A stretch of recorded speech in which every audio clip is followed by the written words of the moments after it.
Time for sound design. In today's video, I want to talk about why I like to work with audio over MIDI. So there are three reasons why I like to, early in the process of creating a track or a sound, to commit to audio. So committing to audio not only speeds up my workflow, but it also creates three creative possibilities. Starting with possibility number one is that when you commit to audio, you can reverse to audio. So this is quite an obvious one, but it allows you to do stuff that you can't do with MIDI. So next to me, I have the Prophet Rev 2 from Sequential analog polyphonic synthesizer. So I'm going to play an arpeggio on this synthesizer, record it into Ableton and show you how I use reversing audio to create something interesting.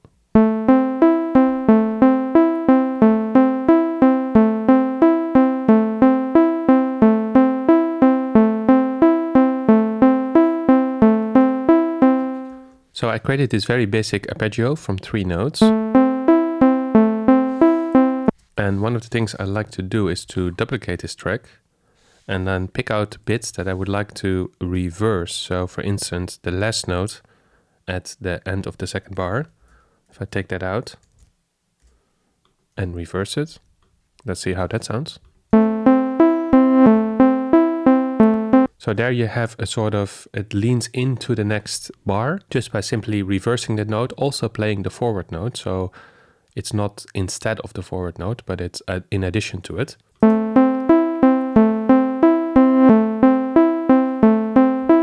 Maybe play it at a slightly lower level. And maybe I do that for every bar. And at the end of the 4 bars, I do something else.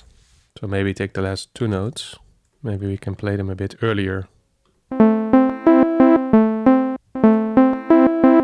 So here I changed the envelope of the original recording, the forward recording, and I duplicated the notes. So you get this kind of stutter effect together with 2 reverse notes.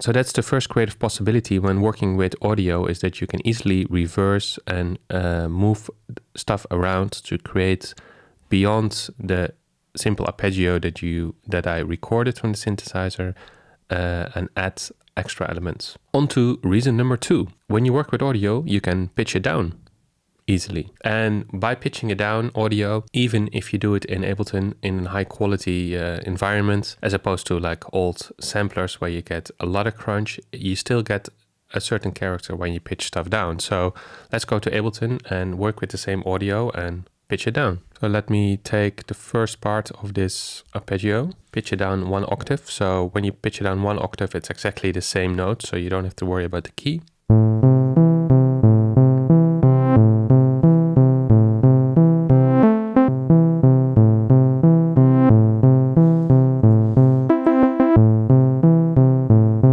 I duplicated this track and I also pitched it up 1 octave. So this is up and this is down 1 octave. When I play that, especially when you pitch stuff up, it sounds usually quite worse than what it is. But maybe if we change on the left here, the envelope, the transient settings to make it even snappier. And then if we delay the whole track a little bit by a 16th note and then play the pitch down version as well.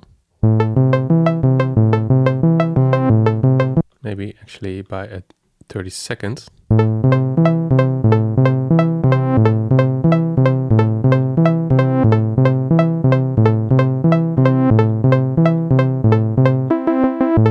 I'm gonna duplicate this one more time. Play the pitch down loop the whole way through and leave the original stutter as well. Okay, let's play the whole thing now with 1 version of the arpeggio pitched down an octave, 1 pitched up an octave that is delayed by 1 32nd note. We have the reverse in the original pitch and we have the stutter in the original pitch on track 1 and 4.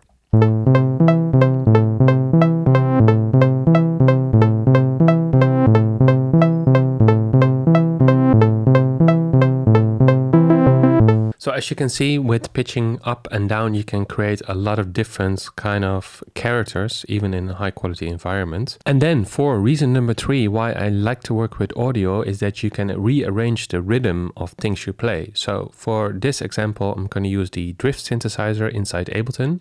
And I use one of the presets, the ethereal brushed bells in the mallets section. I changed the few of the parameters. I made the release shorter and I took the delay off. I'm going to use the Rev2 here as a MIDI keyboard. So I'm going to play some chords on the Rev2, record it into Ableton, and then flatten it to audio to work with the audio.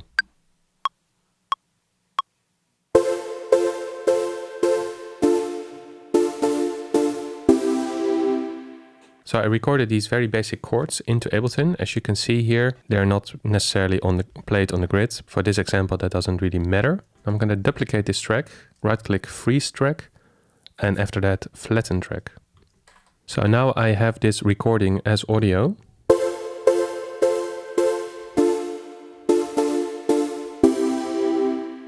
And what you can do now is that you can, first of all, put it to the grid, but also cut out chords and change the rhythm of what I played. So let me first put it to the grid, change the tempo of the track a bit to 100 BPM.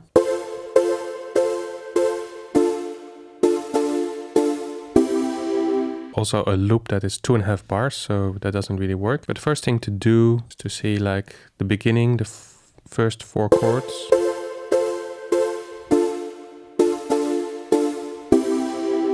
Is a bit uninteresting, so I'm gonna move this chord a bit forward. And the rest as well.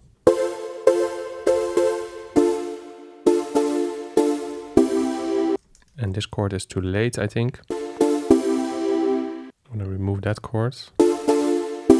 So yeah, this, as you can see, is a sort of basic way of playing something, then rearranging it in audio later. Of course, you can do this also in MIDI, but the main thing why I want to do this is because I also want to apply the first 2 things that I talked about in this video, and that's reversing and pitching it down. So let's do that. So that last chord, for instance, if I play that 1 octave lower and reverse it,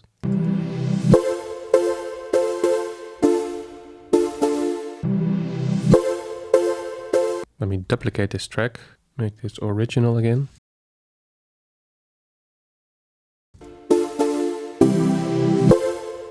This track of this chord I want to pitch up, maybe 3, 5, 2.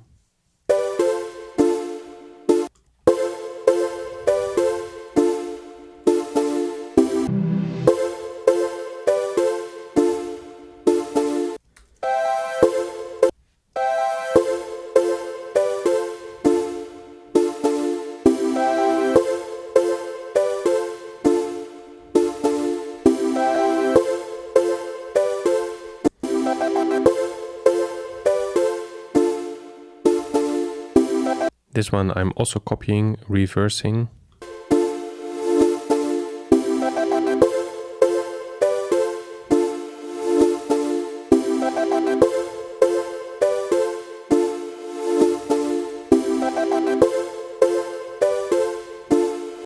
And now I'm duplicating the whole thing into 4-bar loop and create some variation. So maybe take this one out.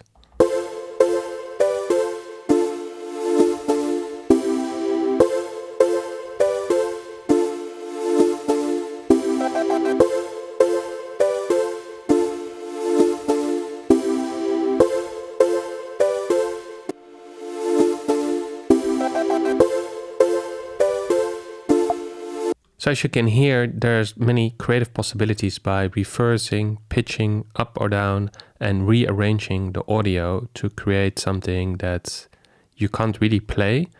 And also, in my case, when you're not a good player and you can just play basic stuff, you can still create complex loops or complex arrangements. That was it for this video. Don't forget to like and subscribe if you're enjoying these kind of videos. I also have a free sample pack on Gumroad linked in the description with 50 sampled instruments for Ableton. So go check that out if you're into this stuff. Let me know if you have any questions in the comments, and see you in the next one.